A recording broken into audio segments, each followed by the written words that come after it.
Olá, boa noite. Nós estamos aqui para apresentar o trabalho de comunicação e expressão da professora Paula Cristina Guimarães. E o nosso grupo optou por fazer o trabalho de forma virtual em vídeo. E nosso grupo é composto por mim, Luiz Henrique. Por mim, Bárbara. Nós vamos tratar do tema processo de globalização e política internacional. Um tema que cai no NAD, e a gente vai trazer aqui de forma sucinta como esse tema é debatido e exposto ao aluno para que ele resolva as questões dentro da prova. Boa noite, me chamo Bárbara. Vou estar agora apresentando para vocês os processos de globalização. Primeiramente, o que é globalização? Podemos dizer que a globalização é um processo econômico e social que estabelece uma integração entre os países, empresas e pessoas do mundo todo. Através desse processo, as pessoas, os governos e as empresas trocam ideias, realizam transações financeiras e comerciais e espalham aspectos culturais por todo o planeta.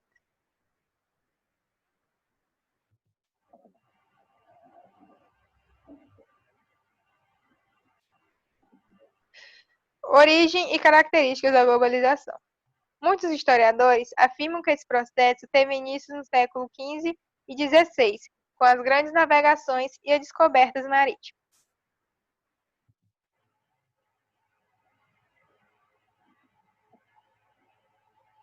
Neste contexto, o homem europeu entrou em contato com os povos de outros continentes, estabelecendo relações comerciais e culturais. Ok. A globalização é o assunto que se encontra em destaque nos meios de comunicação, e principalmente nos livros de geografia. No entanto, muitas análises relacionadas ao tema são pouco esclarecedoras e acabam gerando certa dificuldade de compreensão acerca do assunto. O processo de globalização é um fenômeno do modelo econômico capitalista, o qual consiste na mundialização do espaço geográfico por meio de interligação econômica, política, social e cultural, em âmbito planetário. Porém, esse processo ocorre em diferentes escalas e possui consequências distintas entre os países, sendo as nações ricas mais beneficiadas pela globalização, pois, entre outros fatores, elas expandem seu mercado consumidor, intermediários e suas empresas transnacionais.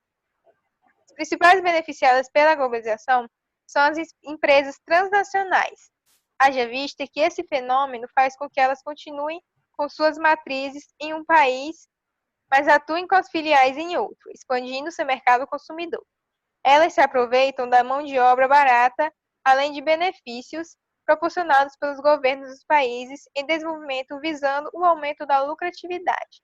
Além de fatores econômicos e sociais, a globalização também interfere nos aspectos culturais de uma determinada população. O grande fluxo de informações obtidas por meio de programas televisivos e principalmente pela internet exerce influência em alguns âmbitos humanos. A instalação de redes de fast food é outro elemento que pode promover a mudança dos costumes locais. Entretanto, elementos da cultura local perduram em meio à população, promovendo assim a diferenciação entre as culturas existentes. E essa foi a definição de processos da globalização. Bom, boa noite, eu sou Luiz Henrique e vou estar tratando agora das políticas internacionais. O processo de globalização, digamos assim, ele só é possível através das políticas internacionais. No nosso país, a política internacional, eu vou dar a definição de política internacional, tem como objetivo os acontecimentos e processos políticos que ocorrem além das fronteiras e dos estados nacionais. As políticas nacionais e internacionais são fatores preponderantes de um determinado país. A economia e tudo o que acontece fora do país, o processo de exportação, importação, os tratados internacionais, são definidos através da política internacional. Quem gere a política internacional no nosso país é a diplomacia. A diplomacia ou as relações internacionais do Brasil são fundamentadas no artigo 4º da Constituição Federal de 88, que determina o relacionamento do Brasil com outros países e organismos multilaterais. Os princípios da não intervenção e da autodeterminação dos povos e da cooperação internacional e da solução pacífica de conflitos, ainda segundo a Constituição de 88, a política externa é de competência privativa do Poder Executivo, cabendo ao Legislativo Federal a aprovação de tratados internacionais, dos atos dos embaixadores designados pelo Presidente da República e dos atos diretos do Executivo em âmbito internacional. A diplomacia nacional ela é gerida e comandada pelo Palácio do Itamaraty. Itamaraty e seu chanceler atual, o ministro Luiz Ernesto Araújo, comandam e designam a nossa política externa, a nossa política exterior. E o principal foco hoje em dia da nossa política exterior são os blocos econômicos.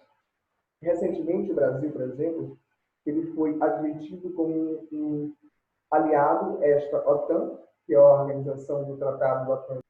Os blocos econômicos compreendem-se de uma formação de mercados regionais entre países a fim de dinamizar e integrar a economia de seus membros através de livre circulação de mercadorias ou de redução de impostos cobrados em importações.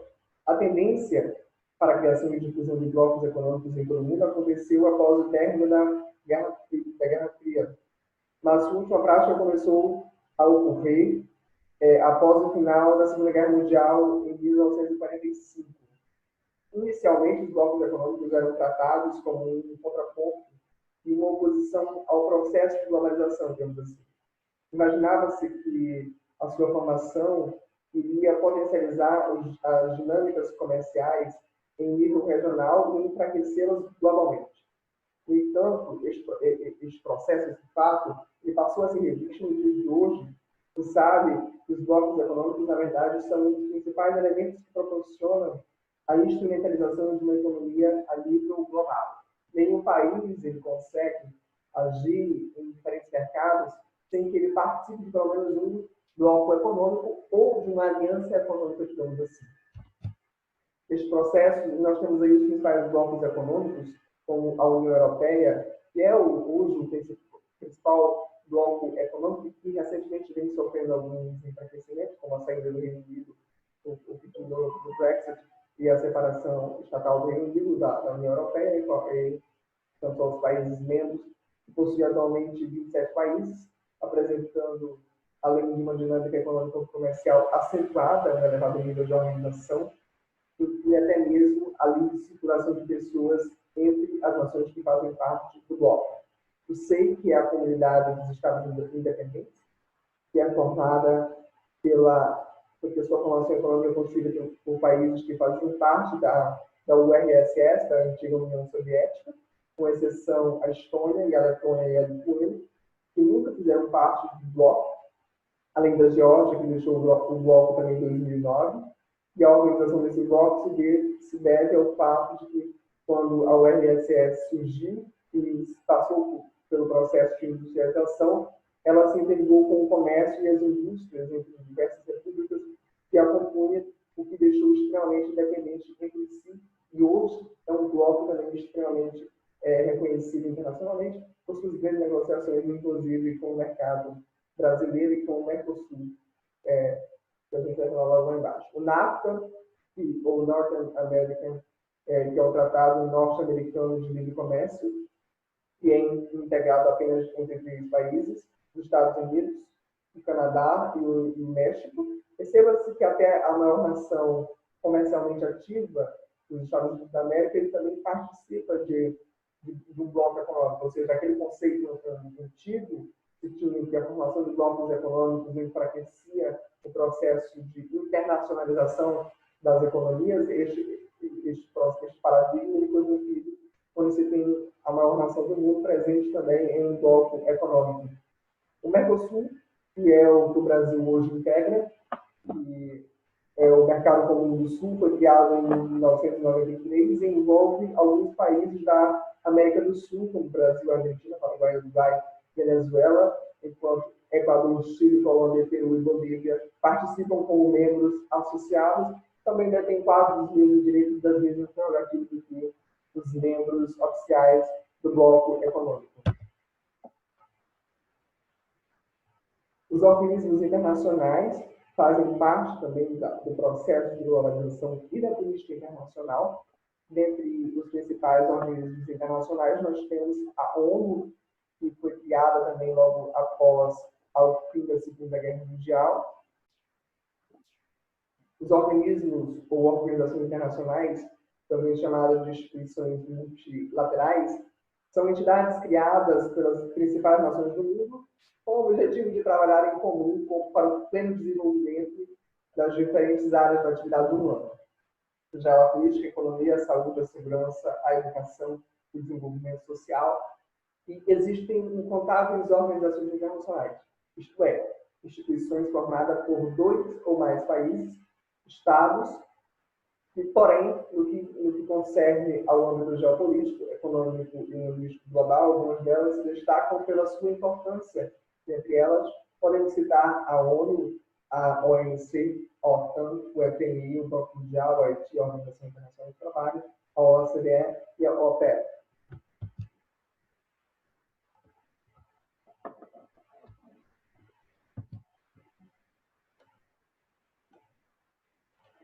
A ONU em si, ela hoje é um dos maiores organismos internacionais, estando presente em 198 países, em 198 representações diplomáticas reconhecidas como países membros da organização da ONU mesmo em si.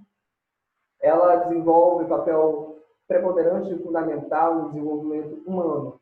O seu principal órgão, sendo o Conselho de Segurança, alguns países que são signatários, inclusive, deste Conselho, acatam suas recomendações e a sua principal função é manter a paz e a organização geopolítica mundial. A Organização das Nações Unidas é considerada o mais importante organismo internacional atualmente existente, importante por reunir praticamente todas as nações do mundo. Ela surgiu entre 1939 e 1945, ao final da Segunda Guerra Mundial, em substituição à Liga das Nações, e o objetivo é promover a paz e a segurança mundial. A principal instância decisória da ONU é o Conselho de Segurança, e formado por um grupo muito restrito de países. Na verdade, este grupo são antigos vencedores da Segunda Guerra Mundial, a Rússia, a ex-União Soviética, os Estados Unidos, a França, o Reino Unido e a China. A China, ela não participou ativamente da Segunda Guerra Mundial, mas devido ao seu papel geopolítico, devido à sua economia, ela conseguiu garantir sua vaga dentro do Conselho de Segurança da ONU. A ONU, com todo o seu papel, inclusive, ela possui 26 agências oficiais.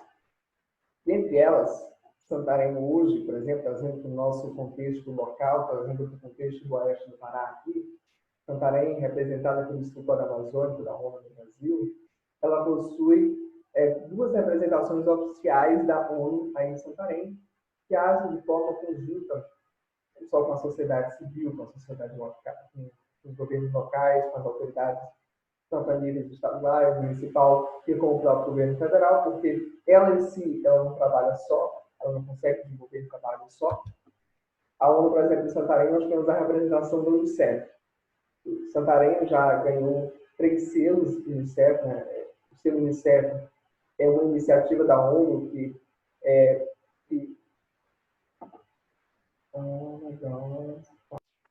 O selo Unicef é uma iniciativa da ONU que premia os municípios que conseguem erradicar problemas sociais. Erradicar não, conseguem melhorar problemas sociais existentes na nossa sociedade. O Unicef é o Fundo das Nações Unidas para Criança e Adolescente. Esse fundo visa reduzir as desigualdades sociais e visa também aumentar a participação e engajamento infanto-juvenil dentro das políticas públicas de promoção aos direitos da criança e do adolescente. Também em Santarém, devido à crise na Venezuela, hoje existe o ACNUR, que é o Alto Comissário da ONU para Refugiados, e ele é responsável por assessorar os refugiados no Brasil, todo o processo de imigração, inclusive o processo de trabalho, Esse não é um programa tão efetivo em Santarém que funcione com grande efetividade, mas ele está sendo implementado e está passando por um processo de implementação. Estes organismos, eles desempenham grande importância para governos, para a sociedade, porque o Brasil, por exemplo, é signatário de vários tratados da ONU, de vários tratados da Unicef. Inclusive, a nossa Constituição garante que, se o Brasil for signatário, se aprovado por nossas casas legislativas, isso tem força de lei e isso tem força de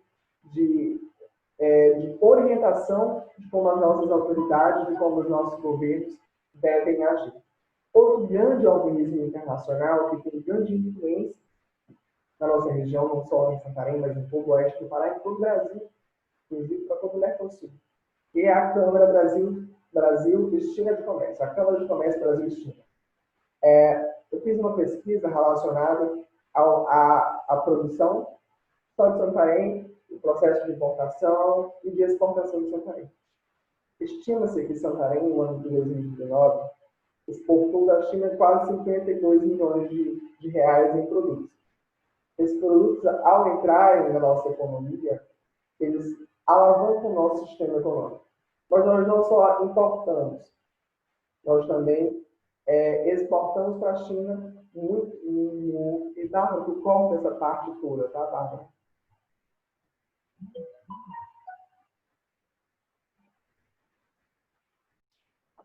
Outro grande organismo de grande representação é a Câmara Brasil-China de Comércio.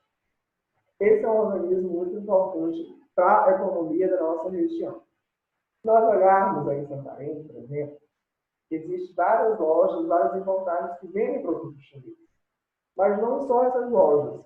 Existem várias outras empresas que também trabalham com produtos chineses que entram no Brasil através desta Câmara de Regulação. Esta não é uma Câmara que tem força de lei, por exemplo. Ela não é um organismo internacional de plano de reconhecimento. Mas, como disse lá no começo, todo organismo internacional é formado por 2 ou mais países. Sempre é por 2 ou por 1. Esta Câmara ela é responsável pela regulação dos produtos que entram no Brasil, que vêm da China, ou dos produtos que saem do Brasil e vão para a China. Santarém, por exemplo, no ano de 2019, importou 52 milhões de reais em produtos chineses. Isso representa ao produto interno bruto de Santarém, a entrada destes produtos, de quase 3%. Então, 2,5% a mais do nosso produto interno bruto. Só que Santarém também exportou para a China quase 69 milhões de reais em produtos da área agrícola, como o frango, como a soja e vários outros produtos que a nossa economia, a nossa região consegue exportar. Ou seja, os organismos internacionais, eles não são apenas organismos que estabelecem leis, que estabelecem códigos, que estabelecem diretrizes para que governos e a sociedade possam seguir, mas eles atuam de forma que conseguem intervir socialmente nesse processo, no processo de humanização, mas eles são organismos que conseguem desenvolver fator econômico muito importante para a nossa região. Inclusive, a Organização Mundial do Comércio, ela é presidida por um brasileiro. Ou seja, isso demonstra o papel que o Brasil, que o Itamaraty, que o Ministério das Relações Exteriores, vem desenvolvendo na política internacional.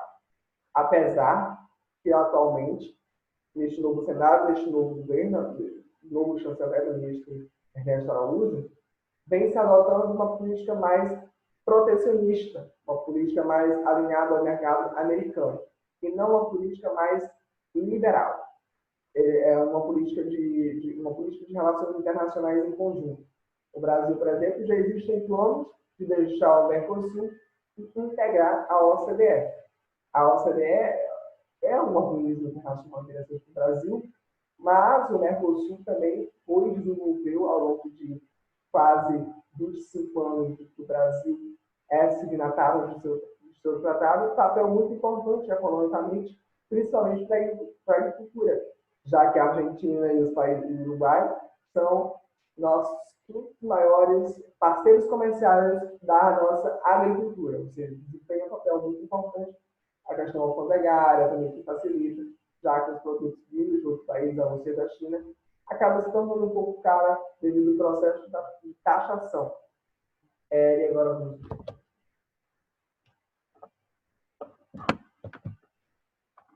Obrigado, espero que a gente tenha conseguido explanar o nosso trabalho de forma mais coesa. E é isso. Na verdade, a prova do ENAD, ela propõe ao aluno que, falando de política internacional, digamos assim, do processo de globalização, entender como é que esses processos, como é que essa política, ela impacta no nosso cotidiano. Como é que uma decisão da OMC, ela impacta também no nosso dia a dia, como é que uma decisão, como é que uma portaria da Câmara Brasil Comércio e China, Brasil e China de Comércio conseguem intervir no nosso cotidiano, como é que elas conseguem melhorar. Elas não apenas estão ali para definir relações sociais humanas, elas estão ali para definir também políticas econômicas, a internacionalização de empresas, de bens e serviços, porque agrega muito na nossa economia. E eu espero que dessa forma a gente conseguiu contribuir com alguma coisa, inclusive para a realização de ENAD, os cursos sociais de ENAD, mas é isso mesmo, é isso que o tema propõe a gente a pesquisar e a se engajar. Muito obrigado, Bárbara.